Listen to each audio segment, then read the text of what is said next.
Aleluia. Vamos abrir 1 João, queridos? Aleluia. 1 João. Para você entender por que nós estamos estudando desse jeito, por que estudamos, só para você compreender, por que estudamos assim, do jeito que estudamos. Isso se chama, para você que não sabia, isso se chama pregação expositiva. Irmãos, este é o método bíblico de exposição. E não só isso.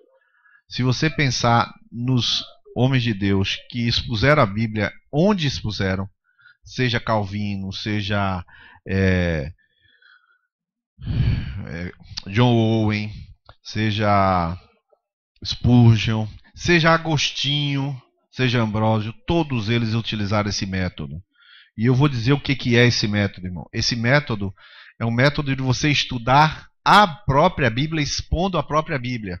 Porque eu podia hoje falar sobre ansiedade. Vamos falar sobre ansiedade. Aí você ouve sobre ansiedade e você não aprende a palavra. Você aprende que Deus está lhe dando uma injeção exatamente onde está doendo. Isso não é Bíblia. Isso é cura tópica. Isso é band-aid.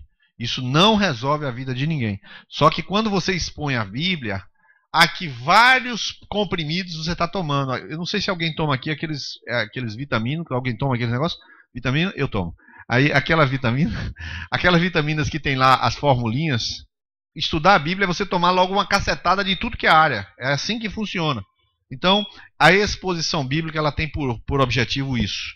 Bom, queridos, como é que a gente está lendo até agora? Olha só o que a Bíblia diz para a gente cair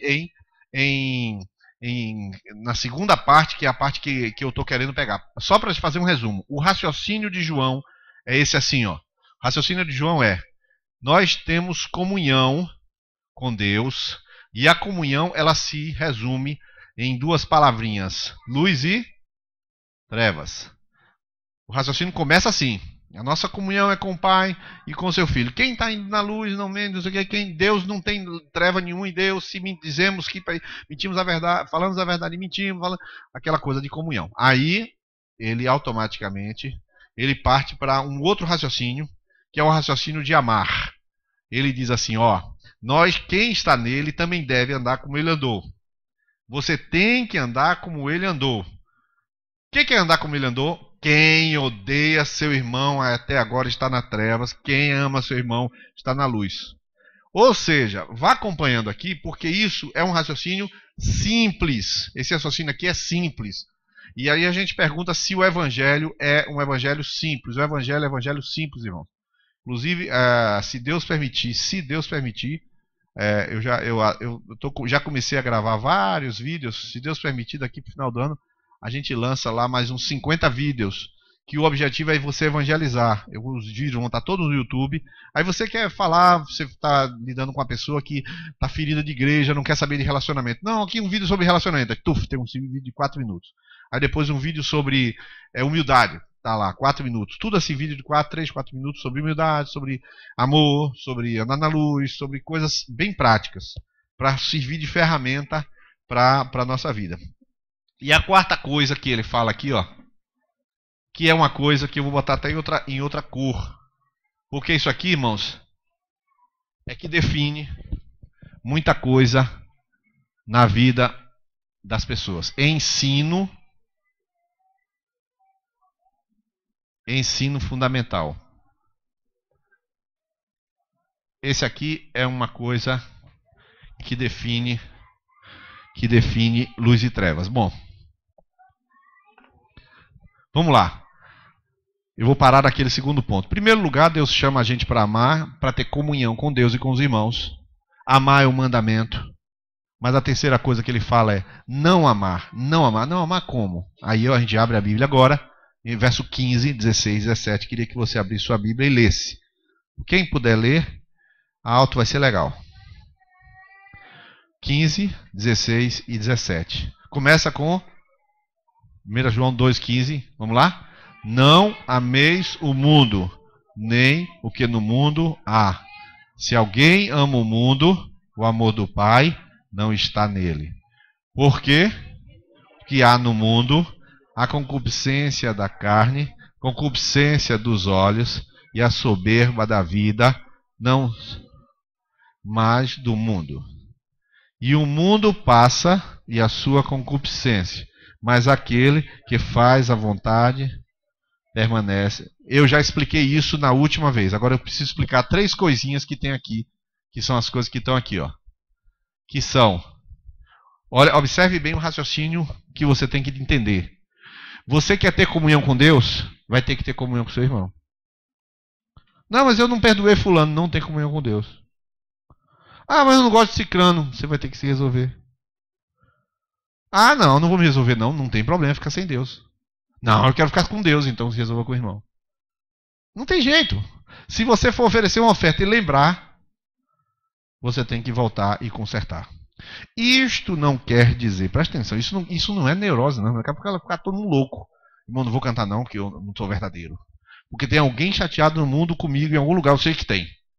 Então aí você não vai ser mais verdadeiro, o sangue de Jesus não tem mais poder sobre a tua vida. A neurose não é nesse sentido. A neurose é que ela está dizendo a você, não adianta você querer colocar o carro na frente dos bois.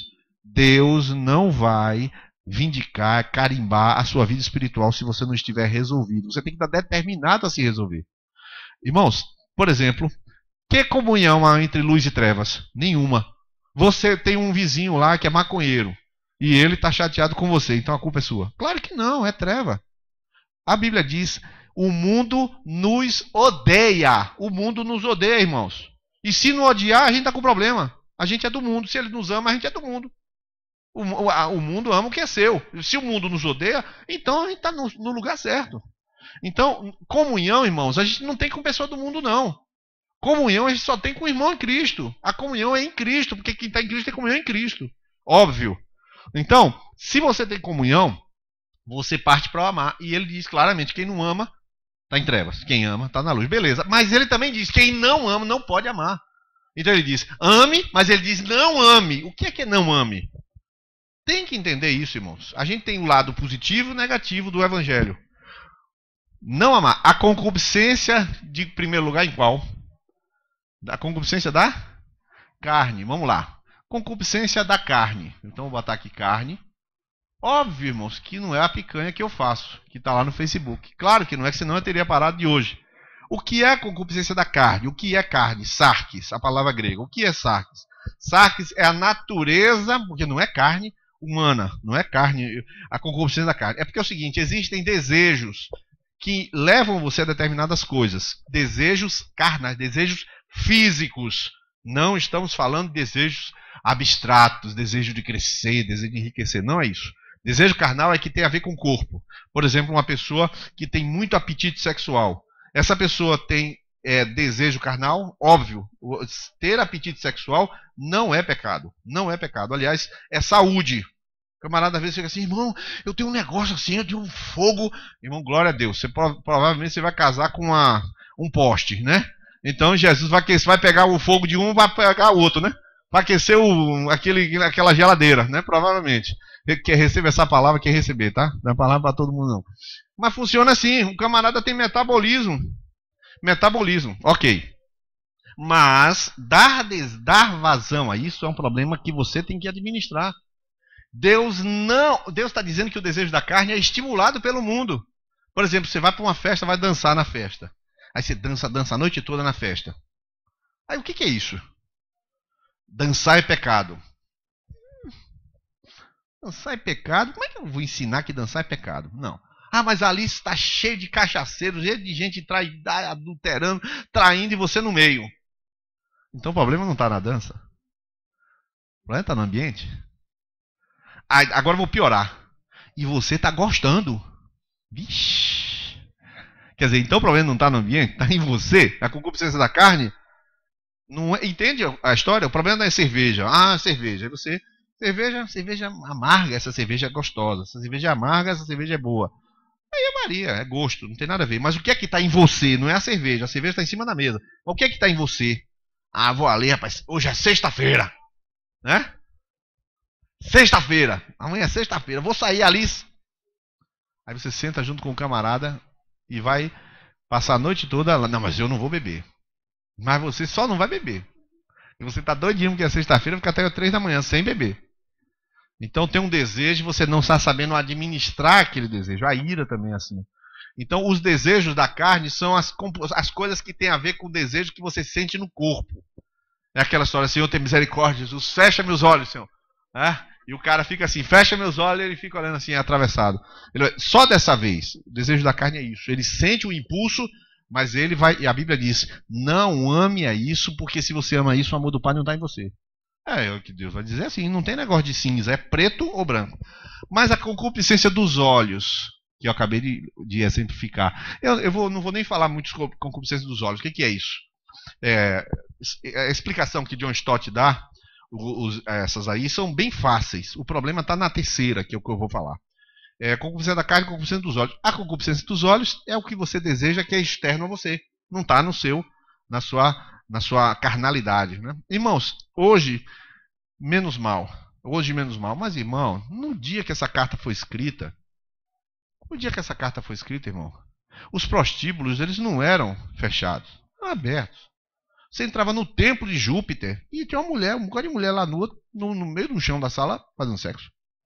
Não tem negócio de escondido nada, não. Na escadaria dos templos era feito sexo. Você tem uma ideia, eu já ensinei sobre Corinto aqui. Você sabe por que Corinto é a cidade de maior nível de prostituição? Porque Corinto, a fama de Corinto, naquele templo de Afrodite, quando dava de noite, os rapazes desciam do templo para se prostituir homossexualmente e depois subiam 7.000 homossexuais no meio de Corinto. Então, assim, deslavadamente. Onde é que eles faziam mais isso? Nos portos, porque os navios encostavam ali, e no porto de Corinto, no porto de todos esses portos, à beira ficavam aqueles marinheiros, os caras iam para lá, fica tudo aberto. Qual era a finalidade? Arrecadar dinheiro para levar para o templo. Imagine a ideia da idolatria da prostituição. É por isso que prostituição, junto com idolatria, é algo maligno, algo demoníaco. Mas isso aqui não é difícil de entender. Você tem que ter cuidado com os seus olhos.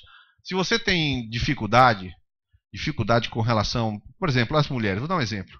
As mulheres, você pode ter um pouco de cuidado com a sua roupa. Você pode ter um pouco de cuidado com a sua roupa. Como é que você pode ter um pouco de cuidado com a sua roupa?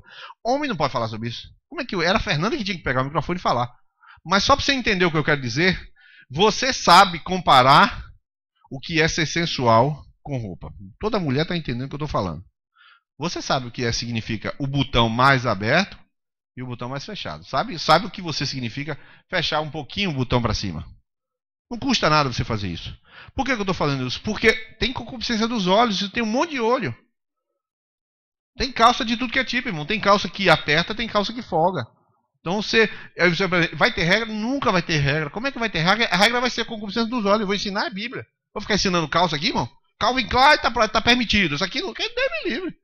Eu não vou fazer isso. Mas você tem que entender o que é concupiscência da carne, concupiscência dos olhos, e aí vem soberba da vida. Esse aqui eu quero explicar. Soberba da vida. Irmãos, isso aqui não é de Deus. Olha o que eu estou dizendo. A concupiscência da carne não é de Deus, a concupiscência dos olhos, desejar, querer, não é de Deus. Mas quando você deseja algo que tem a ver com glória humana, eu vou explicar para você, vou colocar a palavra grega aqui. A palavra grega aqui é alazoneia. Tá? Vocês conhecem uma palavrinha aqui no sertão que fala alazão? Pois não. Por muito tempo eu me enganei. Um tempo atrás. E eu achava que eu olhava e não desejava. Só que depois eu me acordei, eu desejava olhar. Exatamente, é isso aí, acertou. Porque você olha assim, olha, não, mas eu não estou desejando, eu estou olhando o que é belo. Só que eu desejava olhar o que é belo constantemente. Irmãos, o tempo verbal foi do passado, então você pode rir à vontade. Pode rir à vontade. Tá falando da velha criatura, né? Tá certo, e dê risada da velha criatura mesmo, que tem mais é que rir mesmo. Não, mas eu não desejo. Só que você não deseja olhar tanto que tem um desejo que você está sendo enganado por si próprio. Eu vi um pastor me dizer, e eu fiquei irado. Irmãos, algumas coisas que eu ouço que eu fiquei irado. Ele falou, ele passava uma mulher perto dele assim e falava: rapaz, como é bela a criação de Deus. O cara arranjou um jeito de santificar a concupiscência dos olhos. Diz, irmão, a concupiscência está no cara. Como é que ele vai santificar uma coisa que é dele? Irmão, você tem que aprender a tirar o olho. Brasileiro tem uma mania. Ó, eu vou falar em código, viu? Faça o favor de pegar o código, e não pegar é porque Deus não quer que pegue. Brasileiro tem mania de olhar de soslaio. Olhar de travessão. Quem pegou, pegou, é porque Deus queria revelar. Brasileiro tem mania de... Brasileiro, não estou falando brasileira. Brasileiro tem mania de olhar com ponta de olho. Olhar e olhar de novo, e olhar de novo. Eu não posso falar, aqui eu não vou falar, não vou dizer nenhum. Mas você entendeu o que eu estou falando. Olhar para o que não deve e fazer disso um hábito. Você sabe que é hábito, e se você não sabia disso, está sabendo agora. Que o nome disso é concupiscência dos olhos, está em você. Não está na irmãzinha não, viu? Ou na mundaninha não, está em ti. Porque pertence a uma liga, não tem nada a ver com você. Mas Deus está falando para você. Então não está falando para ela. Ela não está aqui presente. A menina lá do shopping, você vai de sábado de noite no shopping, você vê o quê? Não vê nada que você não vai, né? Não vê nada que você não vai. Esse é o esquema. Aí você vai para lá. Você sabe que a coisa tá feia. Vai lá para vaquejar de Serrinha. Irmão, só se você tiver que trabalhar, você é segurança, até que tu vai. Porque se você não for segurança na vaquejar de Serrinha, você vai para lá pecar. Você não está fazendo ato nenhum, mas está entrando tudinho pelo olho. Você vai ficar de costa, você é segurança, vai fazer o quê? Vai ficar de costa? Não, isso vai ver tudo. E o que você vê? O pessoal lá transando no meio, ao vivo lá no negócio? Como é que vai fazer? Então, concupiscência dos olhos, a coisa entra pelos olhos. A Bíblia diz que a candeia do corpo são os olhos. Então, ó, aqui é o binóculo. É melhor você entrar cego e salvo do que com os dois olhos perecendo no inferno. Pode ter certeza que vai ter tempo suficiente para queimar. Alazão. Vocês sabem o que é um alazão, né? Um cavalo alazão. Todo mundo sabe? Um cavalo, alazão. Engraçado, esse cavalo alazão deu origem veio do grego a palavra alazão. O que é um alazão? Engraçado, eu não sabia disso. Alazão é o fanfarrão, é aquele cara que já existia na literatura grega, o falador, o contador de história, aquele que se gaba, o cabra que se gaba. Aí você falou, o que tem um cavalo alazão? É o cavalo que mais aparece. É o cavalo garboso, é o cavalo que chama a atenção. O alazão é isso. O que é a alazoné? O que é a soberba da vida? Você sabe a roupa que você vai vestir para chamar a atenção. Você sabe o carro que você vai comprar para chamar a atenção. Você sabe o que você vai fazer para chamar a atenção. A glória que você obtém com as coisas que você tem. Todo mundo sabe disso. A soberba da vida é a glória que você faz, que você usa do mundo para obter glória. Irmãos, cristão é humilde. Cristão não é metido, cristão não é aparecido. O cristão, ele é da manjedoura, ele não é dos palácios, não. Nós não somos dos palácios, nós somos da manjedoura. Vai fazer as coisas, não adianta ostentação. Ostentação não é de Deus, ostentação é pecado, irmão. Eu já vi casamento ser feito com 200 mil reais. Eu fui num casamento, irmão, chamaram para ir para um casamento, eu peguei e fui. Tinha que ir. Irmãos, eu vi uma cascata de lagosta, irmão.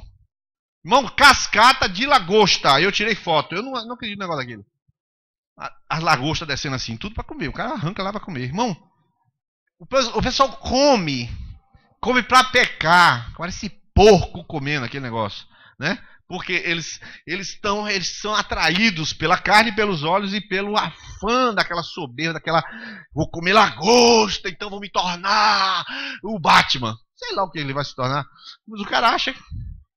Pelo amor de Deus, irmão. E acontece isso, a soberba da vida. Irmão, mas já pensou você com um Camaro amarelo aqui em Feira de Santana? Já pensou? Já pensou, irmão? Ney tá trabalhando na Rinodê.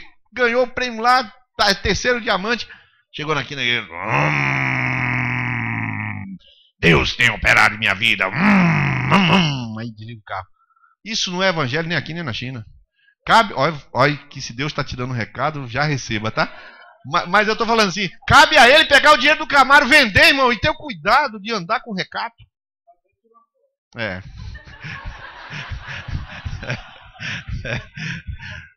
Mas você entendeu o que é a soberba da vida. Essas coisas não são de Deus. Deus não dá com isso aqui, não.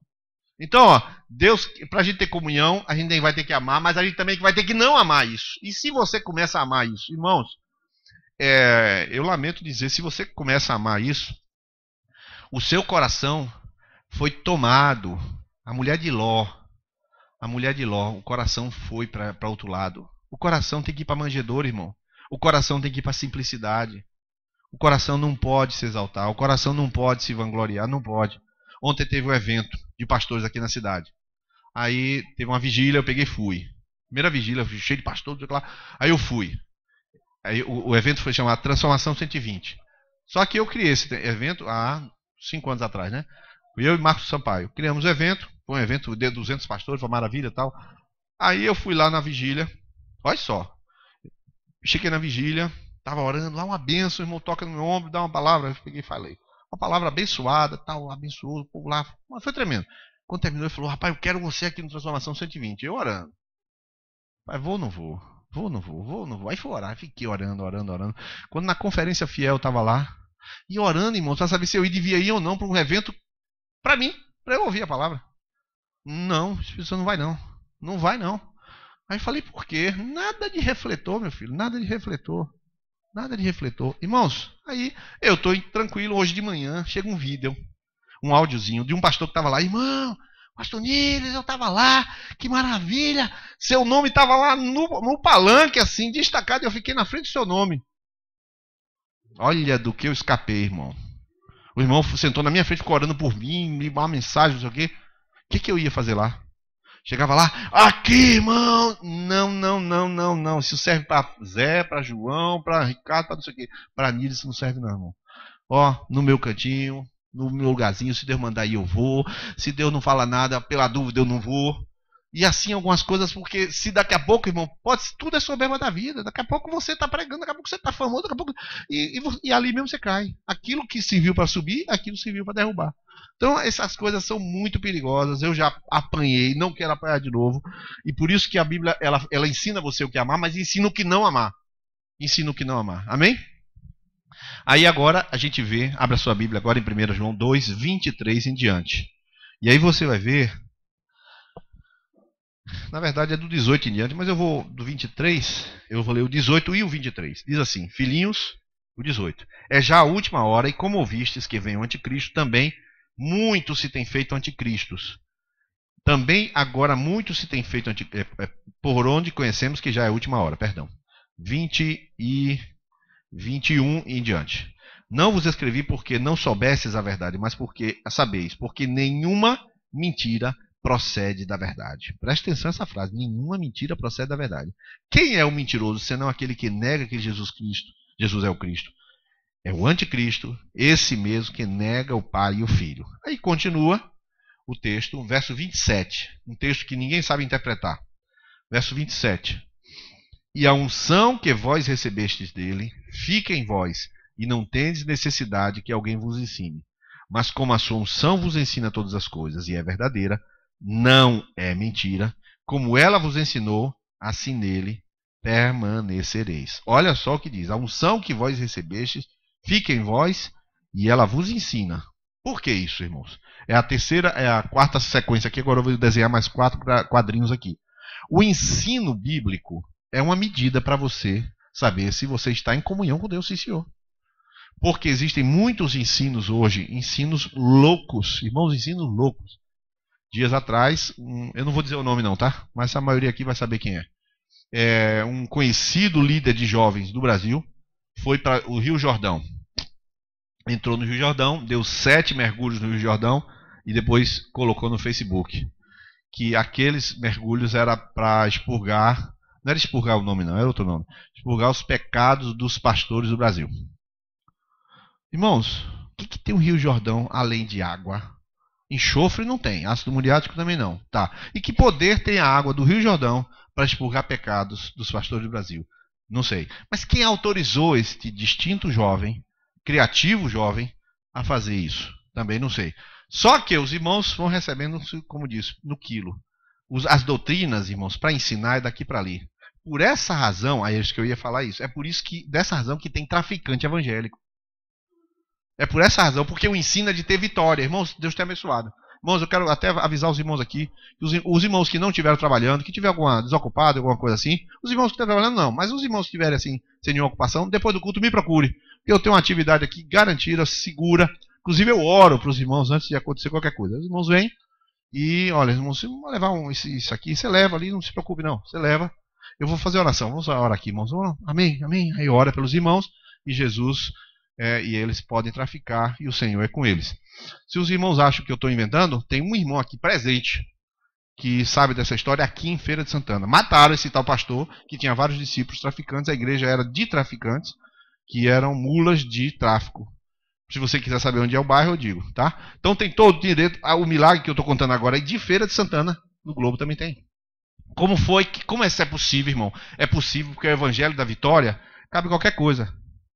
O diabo tem vitória, os demônios têm vitória, os anjos têm vitória, tudo que tiver vitória, inclusive vitória é vitória, não é o nome.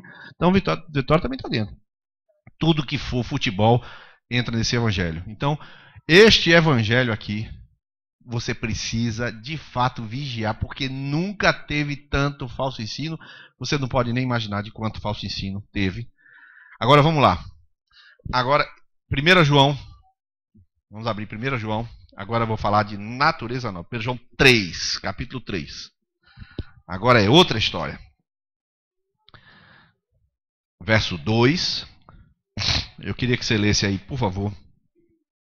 Verso 2 até o verso 6. Alguém pode ler? 1 João 3, 2 a 6.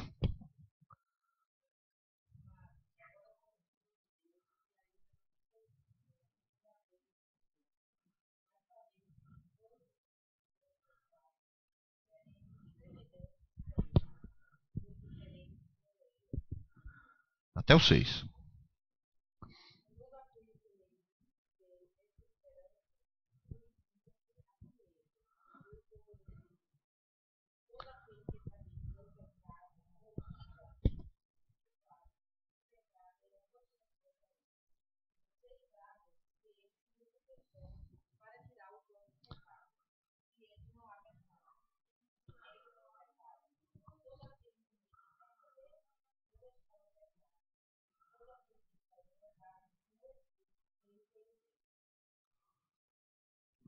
Olha aqui, queridos, uma coisa muito séria.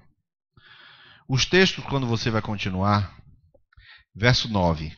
Qualquer que é nascido de Deus não permanece em pecado, porque sua semente, a semente de Deus, permanece nele e não pode pecar porque é nascido de Deus. Olha um texto que também teve um ensino bem errado, de um pastor chamado Carlos Alberto Bezerra. Ele ensinava que depois que você nasce de novo, não peca mais. Tudo que você faz já está perdoado, porque você já nasceu de novo, então você não peca mais. Foi uma confusão nesse Brasil por causa dessa heresia. O cara ficou queimado, teve que se retratar depois. Essa doutrina, por isso que eu estou te falando, doutrina é importantíssimo. Mas, vamos lá. Nova natureza, o que significa? Quando a gente nasce de novo, e aí eu pergunto a você, eu falei isso já tem duas quintas-feiras, não sei. Eu falei assim, como é que você tem certeza de que você nasceu de novo? Não, eu tenho certeza. Como você tem certeza? Aí eu expliquei qual era a base da certeza. Né? A certeza da obediência, a certeza moral, a certeza social, a certeza da comunhão com Deus, lembrar daquilo que Deus fez em sua vida, lembrar de onde você saiu, ter certeza de que você teve um encontro pessoal com Jesus. Isso é essencial. Perfeito. Só que ele vem andando. Esse é o argumento dele. Nós nascemos de Deus, tá? Nós nascemos de Deus, agora nós temos uma medida, irmãos, que é muito importante.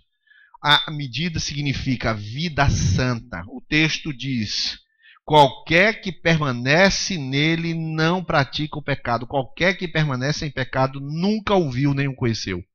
Irmãos, é estranho dizer isso, mas tem que ser dito.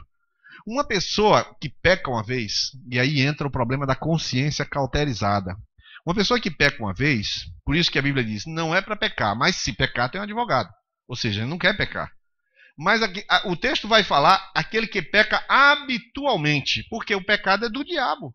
O pecado é uma espécie de contaminante que quando entra na nossa vida espiritual, ele vai atacar todo o corpo. A primeira coisa que ataca, quando a pessoa tem pecado, a primeira coisa que ataca, é evidente, é a comunhão com Deus. Mas a segunda coisa que ataca é a consciência. O sujeito quando peca, ele tem um problema de consciência. Ele sabe que aquilo é errado, então ele tem uma alternativa. Ou ele corre para Jesus para admitir, ou ele volta-se para si próprio dizendo, não, isso não foi pecado.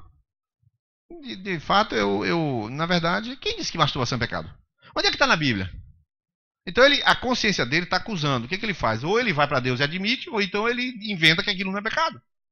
Não, mas também uma vez só. Não, eu não vou confessar, sabe por quê? Milos é muito rigoroso. Já pensou falar com aquele negócio com ele? Meu Deus do céu, aquela cara dura lá, eu falo com ele, tô acabado. Eu não vou falar. Eu acho que Jesus, o importante é eu confessar para Jesus. Então, aí confessa para Jesus.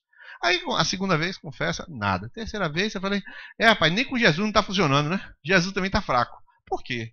Porque ele não está confessando, ele está escondendo, ele está criando na consciência uma alternativa de confissão, que não é confissão, é esconderijo.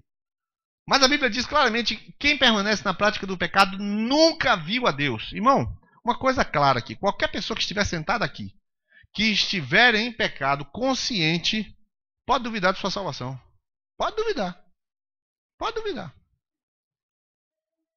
Se você não sente constrangimento ao ouvir o que eu estou falando, tremor, irmão. Tremor. Vou lhe dizer uma coisa que aconteceu comigo.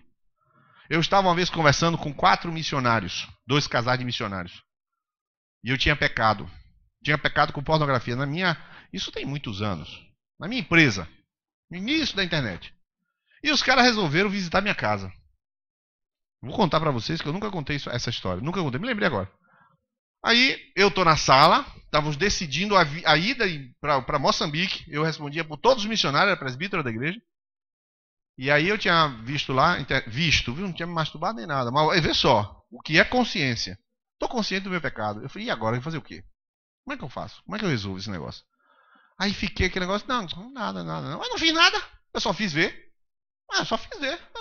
Eu não pratiquei nada. E a consciência é assim, a consciência ou resolve de um jeito ou resolve de outro. Comecei a minimizar, tudo bem, fomos lá ter a reunião com os 2 casais de missionários, Wilton, Karina e tal. Irmão, na hora que eu tô lá, o demônio foi me pegar? Eu comecei, não rapaz, não vai pegar não, vou pegar. Não é demônio, nada que nada, não tô assim. Começou uma sensação de vômito aqui, um negócio aqui na minha barriga, eu falei, que demônio, nada, o que foi que eu comi que eu tô passando mal? A minha consciência dizendo, segura a onda, negão. Quero ver segurar o vômito. Irmãos, eu saí correndo da reunião. Graças a Deus é minha casa. Saí correndo e fui lá para trás para vomitar. Não vomitei, mas aquela sensação de vômito. Vocês já sabem, eu acho que vários já tiveram essa sensação. Saí lá para trás e comecei a cuspir e comecei ali mesmo cuspindo e vomitando que não tinha nada para vomitar. Pedindo perdão ao Senhor, me arrependendo. Sabe o que foi aquilo? Demônio saindo pela minha boca. O demônio sai pela boca. O demônio é pneuma. O demônio é pneuma. O Espírito Santo é pneuma. O demônio também é pneuma. Todos os anjos são pneuma. O que é pneuma? É um ar. É um sopro de Deus. É um sopro do diabo. Não sei como foi que ele entrou. Nunca mais entrou, viu, irmão? Nunca mais entrou. Nunca mais senti nada. Falei, é a primeira e única experiência da minha vida. Não manifestou? Graças a Deus que não. Mas eu levantei lá e falei, o quê? Aí levantei e falei, Jesus, tem misericórdia, teu sangue tem poder, nunca mais toque em porcaria nenhuma. Aí voltei para lá, rapaz, irmão, não tinha acontecido nada. Eu fiquei tão fragilizado quando fiquei negociando com a minha consciência a brincadeira com o pecado. Consciência não detém demônio e nem perdoa pecado. Consciência não detém demônio e não perdoa pecado. Ou você abre sua boca e confessa a verdade, ou não funciona não. Não funciona. Não é obrigado a confessar para os irmãos não, viu? Só que Deus sabe quando você não confessa para o irmão para esconder. E eu vou dizer, se você tem intenção de esconder, pois você tem que confessar para o irmão mesmo. E a sua intenção é esconder, tu tem que botar na luz com o irmão. Irmão, vem, eu quero conversar aqui. Irmão, eu tenho pensado coisas horrorosas, tá pensando em me matar, não sei o que. Quando foi que você comprou a corda, alguma coisa? Não, eu ia me matar com faca mesmo, para doer mais. Quer dizer, é tudo coisa da cabeça maluca. O cara pensa um cara de doideira e fala doideira. E fica curado com falando a doideira. Não tem problema nenhum. Não era nada verdade. Mas era verdade dentro dele. Era verdade espiritual. Por isso que a Bíblia diz que quem permanece na prática do pecado nunca conheceu nem viu a Deus. Irmão, duvide de quem negocia com o pecado. Duvide da salvação dessa pessoa. Duvide. Pode ser pastor, pode ser quem for. Está brincando com o pecado. Tolerou o pecado. Ficou duvido. Duvide de si, irmão. A Bíblia diz, quem está em pé, ele não caia. Diz isso. Você não pode garantir nem sua salvação. Quem garante sua salvação é Jesus. Você diz, Senhor, tem misericórdia. Por isso que todo dia eu confesso o pecado, irmão. Todo dia de levando de manhã, Senhor, tem misericórdia dos meus pensamentos. Senhor, tem misericórdia das minhas intenções. Jesus, o que eu tenho pensado? Eu sei lá, aí na hora que eu começo a ler, eu leio a Bíblia e oro, aí eu começo a lembrar de coisas específicas. Eu confesso genérico, sem saber de nada. Depois eu lembro de 2, 3 coisinhas específicas. Senhor, tem misericórdia, Jesus, guarda meu coração, Senhor, não me deixe ficar ansioso. Ansiedade. Aí eu vou, porque a Bíblia diz claramente aqui, esse teste do pecado, irmãos, é um teste sério. Amém, queridos? Acho que devia parar agora. Que esse assunto aqui, ele conclui com um tema para a gente orar, irmãos. Irmãos, não tenha medo. Irmão, não tenha medo do assunto pecado, não. Não tenha medo do assunto pecado, não. Deixa eu te dizer mais uma coisa. Se vier ao seu coração confessar para um irmão, pode ser eu, pode ser qualquer irmão, seu líder. Normalmente é o líder. Tá? Normalmente é o líder. Você vai confessar para ele. O Espírito Santo só lhe manda confessar para o líder porque ele quer levar um caminho de obediência. Não é para lhe curar, não é para lhe perdoar. O seu líder não perdoa pecado, irmão. Irmão, você quer ser humilde? Amém? Poucos querem ser humildes, os outros serão humildes forçados, serão humilhados. Porque os que querem ser humildes serão humildes, porque eis-me aqui. Os outros que não querem ser humildes serão humilhados, porque humilde não vai entrar uma pessoa no céu que não seja humilde, irmão. Tomai sobre vós o meu jugo e aprendei de mim, que sou manso e humilde de coração. Então você, quando ouve uma palavra que lhe envergonha, você vá conversar com fulano. Irmão, vá, fale. Se humilhar é melhor do que ser humilhado, eu lhe garanto. Eu lhe garanto que é melhor se humilhar do que ser humilhado. Quantos já foram humilhados aqui? Levanta a mão. Levanta a mão. Eu passei um tempão humilhado, irmão. Humilhado, esmagado.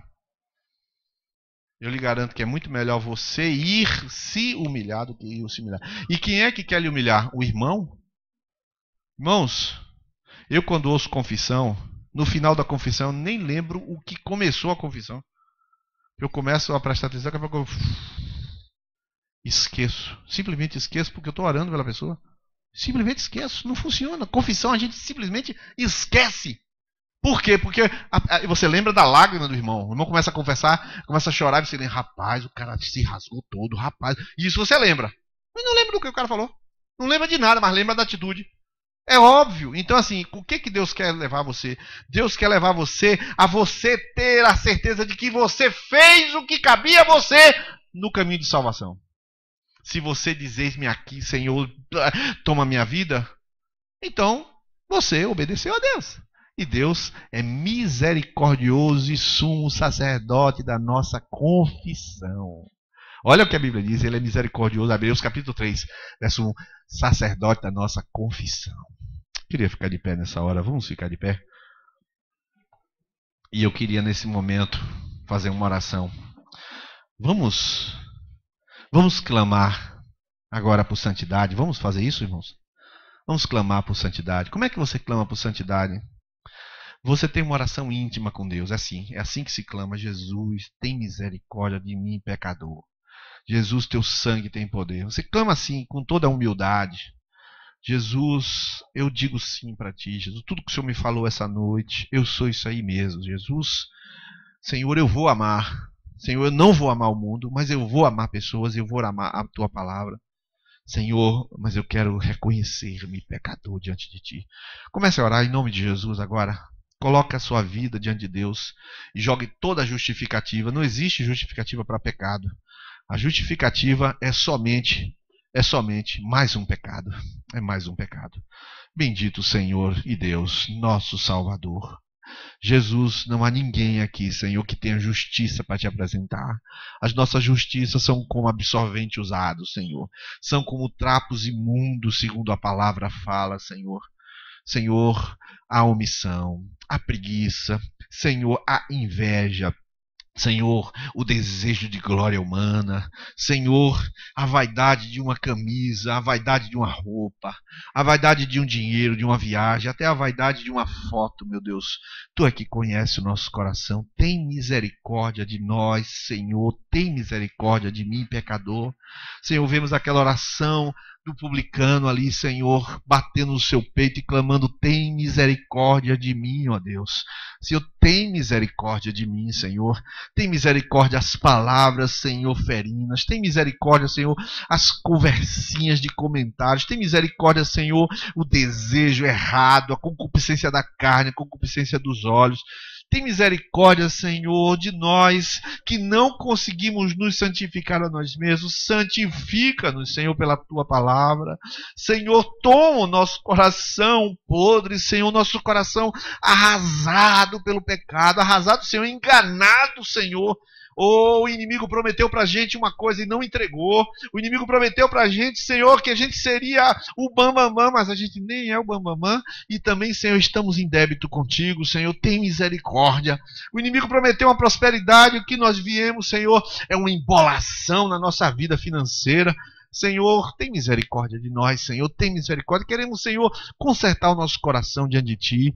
Senhor, e eu oro agora por aqueles que, Senhor, esta noite o Teu Espírito compungiu. O Teu Espírito levou, Senhor, a compreender a vida de confissão, Senhor, a vida de quebrantamento. Senhor, leva cada um, Senhor, dos Teus filhos a uma vida de verdadeira confissão, quebrantamento e humildade, Senhor.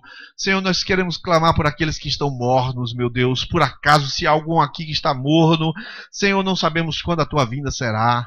Senhor, eu quero Te dizer, Senhor, aviva o meu coração, para que quando a trombeta soar, eu não esteja surdo para o Teu chamado, eu não esteja, Senhor, cético, eu não esteja, Senhor, racionalista, mas ao contrário disso, Senhor, eu esteja de joelhos, eu esteja quebrantado, eu esteja, Senhor, atento, eu seja chamado, Senhor.